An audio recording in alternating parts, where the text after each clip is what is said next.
Hello नमस्कार, मैं Shankar Chaudhary CPM and educational institute में आप लोगों का स्वागत करता हूं।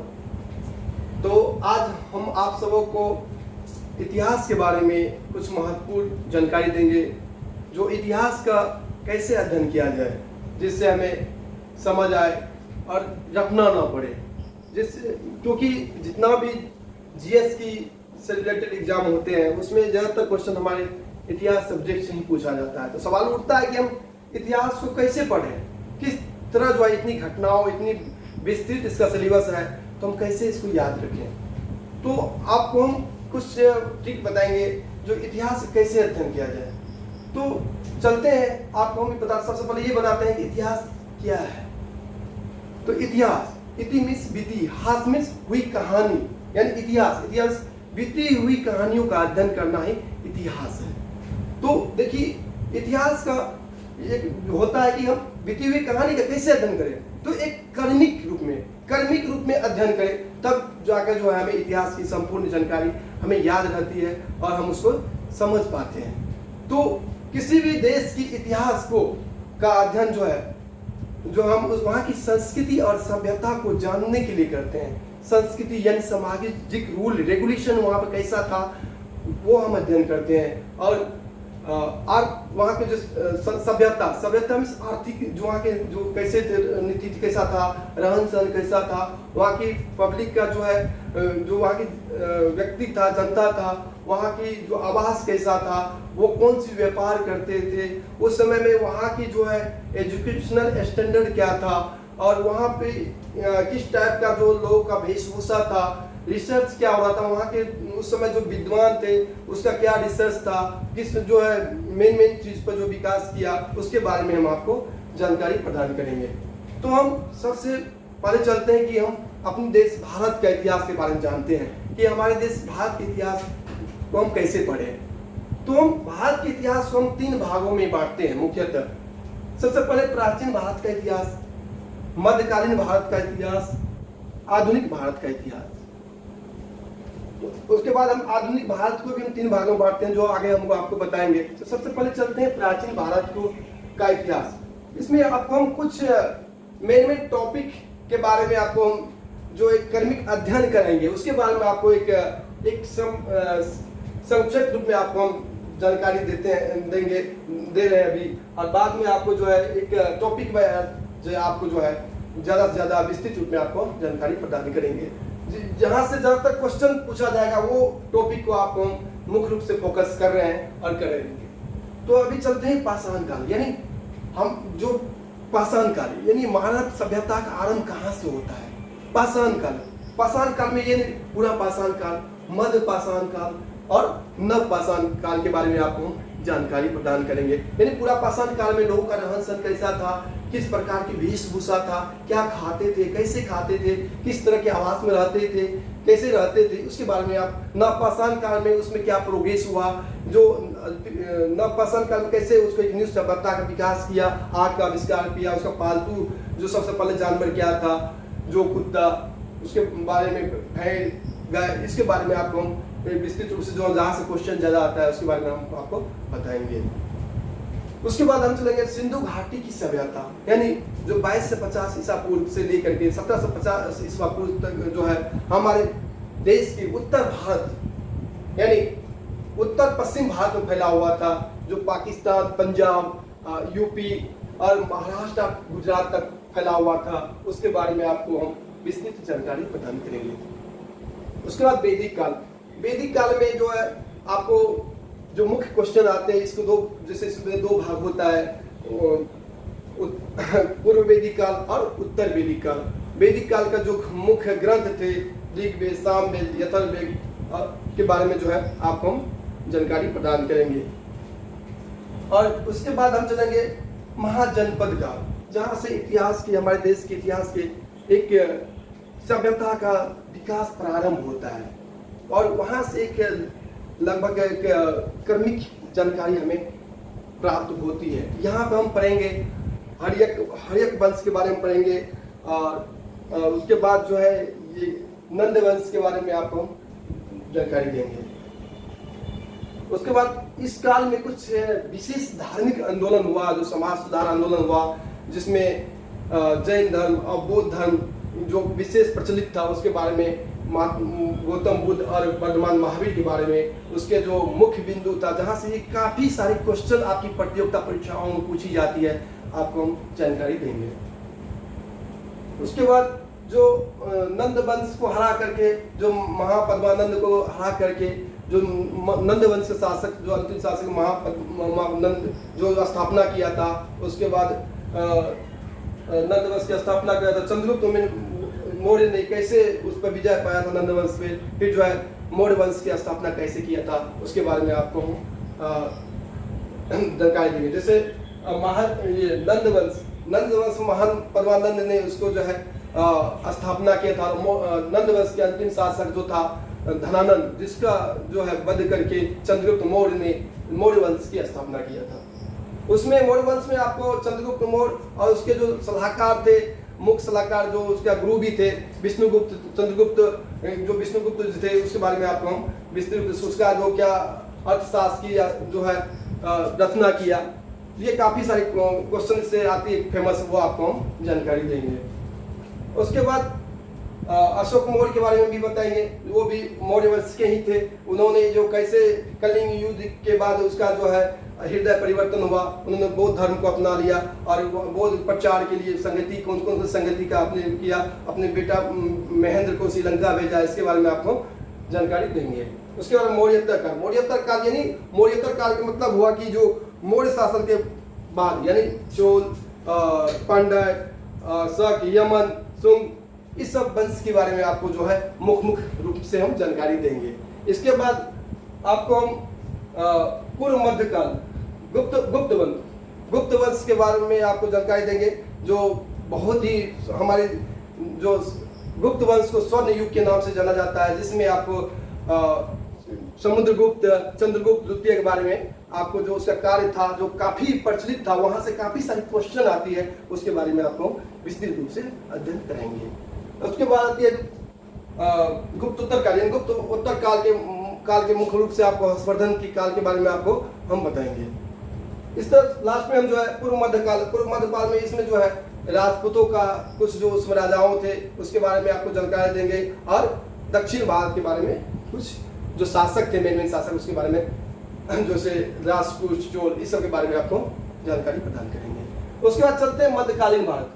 मध्यकालीन भारत का शुरुआत जो है मुख्य रूप से सल्तनत काल से होती है। सल्तनत काल में जो वंश हुए, जैसे सबसे पहले आपको जो हुआ था गुलाम वंश की जो स्थापना कुतुबुद्दीन ने किया था, फिर उसके खिलजी वंश, फिर सैयद वंश, लोधी वंश, ये सारे आज इस सब के बारे में आपको हम विस्तृत रूप से जानकारी देंगे।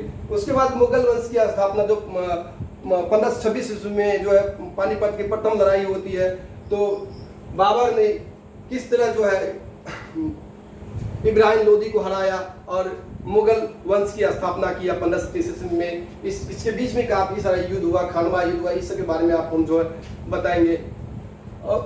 और मुगल वंश में जो भी राजाएं हुए, जैसे बाबर, हुमायूं, अकबर के शाहजहां और औरंगजेब के बारे में आपको जानकारी प्रदान करेंगे। और इसी बीच में जो मुगल वंश के दरमियान जो मुख्य रूप से जो घटना हुई, उसके भी विस्तृत रूप से आपको हम, जहाँ से क्वेश्चन आती है उसके बारे में हम आपको जानकारी देंगे। फिर विजयनगर साम्राज्य के बारे में कुछ जानकारी देंगे। ब्राह्मणी समाज हुआ जो दक्षिण भारत में फैला हुआ था, वहाँ पर जो है हम आपके उसके बारे में जानकारी देंगे। फिर मराठा शासकों, जो मुख्य मराठा उस समय के शासक थे मराठों के, उसके बारे में हम आपको जानकारी प्रदान करेंगे। और ये मध्यकालीन भारत में कुछ धार्मिक आंदोलन हुआ, जैसे कबीरदास, मीरा, शंकरदेव और सूफी संत, इसके बारे में जहाँ से क्वेश्चन, काफ़ी सारे क्वेश्चन बहुत सारे प्रतियोगिता परीक्षा में आते रहते हैं, तो मुख्य रूप से आपको हम जो पूछा जाता है उसके बारे में विशेष रूप से आपको हम बताएंगे। इसी मध्यकालीन भारत में भी विदेशियों का आगमन, जैसे हमारे सबसे पहले कौन आते हैं हमारे देश में, जैसे आपको पता होगा 1526 वास्को डिगामा आए थे, जो 1498 ईस्वी में भारत का खोज किया था। और उसके बाद डच आए थे, सबसे पहले पुर्तगाल आए थे, डच आए थे, फिर अंग्रेज आए थे। इसके बारे में आपको हम जानकारी प्रदान करेंगे। अब चलते हैं आधुनिक युग, आधुनिक भारत। आधुनिक भारत को भी 3 भागों में बांटा जाता है। चलिए आपको बताते हैं आधुनिक भारत। बंद कर दिया क्या? तो अभी हम जानते हैं आधुनिक भारत। आधुनिक भारत को भी हम 3 भागों में बांटते हैं, जिससे कि हमें इतिहास को समझने में, आधुनिक भारत को समझने में सहूलियत होगी और साधारण रूप से हम इसको अच्छे से जानकारी प्राप्त करेंगे। तो इसमें देखते हैं कि ब्रिटिश काल और भारतीय स्वतंत्रता संघर्ष तथा विभाजन, उसके बाद जो है स्वतंत्रता के उपरांत हमारे देश की जो क्या स्थिति थी उसके बारे में इस तरह समझो इसको आधुनिक भारत को 3 भागों में बांटे हैं। तो सबसे पहले देखते हैं ब्रिटिश काल। ब्रिटिश काल में हमें क्या क्या पढ़ना है जो मुख्य है। जैसे अंग्रेजों का साम्राज्य स्थापना, जो हमारे देश में अंग्रेज आए और किस तरह के व्यापारी बन के आए और यहाँ पे राजाओं के साथ व्यापार करके धीरे धीरे उस पर जो है राज पर कब्जा करके एक दिन ऐसा आता है कि पूरी भारत पर कब्जा कर लेता है और अपने साम्राज्य की स्थापना करते हैं। फिर जो है आर्थिक शोषण, वो क्या आर्थिक नीति अपनाती है, आर्थिक हम लोग जो है एक आर्थिक शोषण शुरू कर देता है किसानों का। जैसे वो और जो आर्थिक नीति अपनाया था, जो प्रथा निकाली जमीन से संबंधित जो आर्थिक नीति निकाले थे, जो उसके बारे में भी आपको हम जानकारी प्रदान करेंगे। उसके बाद इसी काल में जो है सामाजिक धार्मिक आंदोलन जो शुरू हुई थी, जैसे उस समय जो हमारे मुख्य सामाजिक कार्यकर्ता थे जो राजा राम मोहन राय, स्वामी दयानंद सरस्वती, इन लोगों के बारे में जो है हम जानकारी प्राप्त करेंगे। इन्होंने जो मुख्य कार्य किए हैं अपने दरमियान में, उस शासन में जो है उस पर हम मुख्य रूप से फोकस करेंगे। और उसके बाद मेन रूप से जहाँ से क्वेश्चन पूछा जाता है 1857 की क्रांति। 1857 की क्रांति का कारण क्या था, इसके आर्थिक कारण क्या था, राजनीतिक कारण क्या था, धार्मिक कारण क्या था और क्यों प्रारंभ हुआ, इसका तत्कालिक कारण क्या था। जो एक सैनिक थे मंगल पांडे, कहाँ से क्या वो आंदोलन कर शुरुआत करते हैं, किसको जो है एक किस पर फायरिंग कर देते हैं, वहाँ से जो है ये 1857 की क्रांति जो है तुल पकड़ लेते हैं। उस समय जो कौन वहाँ का गवर्नर जनरल था, उन्होंने क्या नीति अपनाया, कैसे दमन किया और उसका प्रभाव क्या हुआ, उसके बारे में हम आपको विस्तृत रूप में बताएंगे। उसके बाद जैसे हम ब्रिटिश काल में जनरल, सबसे पहले जो हम पे शासन करते हैं आते थे वो जनरल होते थे, फिर उसका नाम बदलकर गवर्नर जनरल बनाया गया, फिर वाइसराय बनाया गया। तो इसके बारे में जो इन्होंने क्या प्रमुख कार्य किए, कुछ क्या जो सुधार नीति अपनाए, सामाजिक सुधार क्या क्या किए, जो है देश के लिए कुछ लाभदायक भी सिद्ध हुआ। उसके जैसे सती प्रथा का अंत किया विलियम बेंटिक ने, जो राजा राम मोहन राय के कहने पर। तो इस सब के बारे में भी कुछ अच्छा नीति भी अपनाए, जो शिक्षा के जो है क्षेत्र में भी काफ़ी सारे सुधार किए हैं, उसके बारे में भी हम जानकारी प्राप्त करेंगे। उसके बाद चलते हैं भारतीय स्वतंत्रता संघर्ष तथा विभाजन, यानी संघर्ष कैसे होती है, कहाँ से जनातंत्र आंदोलन होती है। सबसे पहले तो 1857 की क्रांति ने जो एक स्वतंत्रता, जिसे प्रथम स्वतंत्रता संग्राम बोला जाता है, वो स्वतंत्रता संग्राम की जो है नींव रखते हैं और वहां से तेज हो जाती है आंदोलन, वहीं से शुरुआत हो जाती है आंदोलन की। तो इसके बाद सबसे पहले किसान पर जो उन्होंने कर लगाया, भूमि संबंधी सुधार को जो नीति अपनाया, उसमें जो कर लगाया, उस पर किसानों का जो गुस्सा था वो एक आंदोलन रूप ले लिया और जो है आंदोलन छिटपुट होकर के आंदोलन शुरू हो गया। उसके बारे में आपको हम जानकारी प्रदान करेंगे। अब जनजातियों का आंदोलन जैसे हो गया, संथाल हो गया, बिरसा आंदोलन हो गया, जहाँ से ज़्यादा क्वेश्चन आते हैं उसके बारे में हम आपको विस्तृत रूप में बताएंगे। उसके बाद जो 1905 ईस्वी में जो है बंगाल का विभाजन होता है, उस समय उसका वाइसराय क्या था उसके वो बताएंगे। और उस समय बंगाल विभाजन के उपरांत हमारे देश में क्या प्रतिक्रिया हुआ, हमारे देश की जनता का प्रतिक्रिया क्या हुआ, जिससे देश की जो है स्वतंत्रता आंदोलन और जो है स्पीड पकड़ लिया। और उस समय जो कौन कौन क्रांतिकारी नेता थे उनके बारे में, लाला लाजपत राय जो थे और जो क्रांति ग्रामदल के नेता थे, ग्रामदल और नरमदल के बारे में भी आपको हम, कांग्रेस का सम्मेलन की, कांग्रेस का जो कहाँ से स्थापना हुआ होता है और उसका कौन कौन सा सम्मेलन मुख्य होता है, उसके बारे में आपको हम जहाँ जानकारी प्रदान करेंगे। गांधी युग का शुरुआत कहाँ से होती है, जो चंपारण सत्याग्रह होता है 1917 ईस्वी में। फिर गांधी जी ने कौन मुख्य सा आंदोलन किए, जैसे सविनय अवज्ञा आंदोलन, भारत छोड़ो आंदोलन और भी कई आंदोलन किए, उसके बारे में हम आपको विस्तृत रूप से जानकारी प्रदान करेंगे। उसके बाद प्रथम एवं विश्व युद्ध में, प्रथम एवं द्वितीय विश्व युद्ध में भारत का क्या रोल रहा, भारत ने क्या नीति अपनाई, उसके बारे में जो है आपको हम ज़्यादा से ज़्यादा जानकारी प्रदान करेंगे। और नेक्स्ट लास्ट में हम आपको भारत का विभाजन कैसे होता है, उस समय क्या घटना घटी जिससे भारत की विभाजन का जो है जोर पकड़ लिया, और भारत विभाजन होने के उपरांत क्या हुआ, कौन दो देश जो भारत और पाकिस्तान रूप में आया, और उस समय जो भारत एक न्यू स्वतंत्र ही हुआ था, उसके बाद इस देश को संभालना कम सुविधा में ज़्यादा से ज़्यादा भारत इतना बड़े देश को कैसे जो है एक विस्तृत रूप में एक संगठित ढांचा के रूप में हम प्रदान किया, जो है एक स्टार्टिंग किया, उसके बारे में हम आपको बताएंगे। जैसे उसके बाद स्वतंत्रता के उपरांत क्या हुआ, क्योंकि देश अभी अभी आज़ाद ही हुआ था, बहुत सारी समस्याएं थी देश में, जो काफ़ी सारे जो है एक तो दो देश विभाजन हुआ था, और बहुत सारे लोगों की जो है आर्थिक नीति बहुत ही खराब था हमारे देश की, क्योंकि आर्थिक शोषण हुआ था। अंग्रेजों ने बहुत सारी संपत्ति लेकर के अपने अंग्रेज जो ब्रिटेन चला गया, और भारत में कुछ कम संसाधन बचे हुए थे,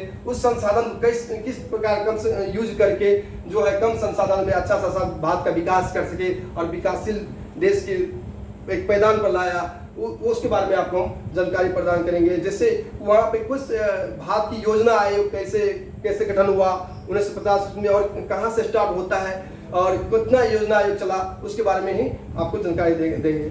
लेकिन इसी बीच जब द्वितीय विश्व युद्ध होता है, तो द्वितीय विश्व युद्ध के उपरांत शीत युद्ध का जो हथियारों का होड़ चालू हो जाता है, यानी दूसरी जो है देशों में क्या होता है, हथियार खरीदने का होड़ चालू हो जाता है, इसी को हम शीत युद्ध बोलते हैं। शीत युद्ध में जैसे 1949 ईस्वी में अमेरिका के नेतृत्व में कुछ अमेरिका के मित्र राष्ट्रों ने नाटो संगठन की स्थापना किया, जो रूस के प्रभाव को रोकने के लिए रूस के विरुद्ध एक नाटो संगठन का स्थापना किया, जो आर्थिक और सैनिक रूप से एक दूसरे को सहयोग प्रदान करने का जो है एक नीति अपनाई। तो इसके बाद जो है रसिया ने क्या कदम उठाए, जैसे रसिया ने इसके विरुद्ध क्या किया, तो रसिया जो है के अध्यक्षता में वर्षा की संधि का एक गठन किया गया, जो 1955 में गठन किया गया था, और ये मुख्य रूप से जो नाटो के विरुद्ध एक संगठन खड़ा किया गया था। इसी तरह जो है विश्व जो दो भागों में बट गया था, तो इसमें भारत का क्या रोल रहा, क्योंकि भारत अभी अभी आजाद हुआ था, इसका आर्थिक स्थिति इतना अच्छा नहीं था कि किसी भी संस्था से जुड़े। अगर किसी भी संस्था से जुड़ते हैं तो एक को दुश्मन बना लेते हैं। जैसे अगर नाटो के साथ जुड़ते हैं तो सोवियत संघ के साथ जो है हमारी जो है दुश्मनी हो जाती है, अगर सोवियत संघ के साथ जुड़ते हैं तो नाटो के साथ जो है दुश्मनी हो जाती। तो इस देश का क्या प्रभाव पड़ता, तो इसके बारे में भी हम आपको कुछ मुख्य रूप से आपको हम जानकारी प्रदान करेंगे। तो इस देखिए अब भारत क्या किया, भारत जो है कैसे अपने आप को संगठित किया, यानी किस तरफ रहा, तो उसी तरह एक संगठन और स्थापना होता है जो आज संयुक्त राष्ट्र संघ के बाद सबसे बड़ा संगठन है, जिसको बोलते हैं नॉन अलाइंड मूवमेंट, यानी इसको बोलते हैं गुटनिरपेक्ष आंदोलन, जो है न इधर का न उधर का, बीच में किसी भी संस्था के साथ नहीं रहना, किसी का साथ न देना, एक बीच में एक का जो है संस्था को अपनाना, इसे वो गुटनिरपेक्ष कहते हैं। इसी तरह जो भारत की आर्थिक नीति काफी, जब आर्थिक स्थिति एक बार जो काफी डगमगाइल हो जाती है, खराब हो जाती है, तो 1991 में न्यू आर्थिक नीति लाया गया, इसके बारे में भी हम आपको जानकारी देंगे। ज्यादातर क्वेश्चन जो है स्वतंत्रता के उपरांत से जो है स्टेट पीसीएस और यूपीएससी में इससे क्वेश्चन ज्यादातर पूछा जाता है, और फिर भी आपको हम विस्तृत रूप में इसके बारे में भी आपको हम जानकारी देंगे, जहां से किसी भी प्रकार की आपको कोई भी कठिनाई महसूस नहीं होगी। आपको अगर वीडियो अच्छा लगा हो तो प्लीज आपसे रिक्वेस्ट है इसको सब्सक्राइब करें और जो है लाइक करें। नमस्कार, जय हिंद।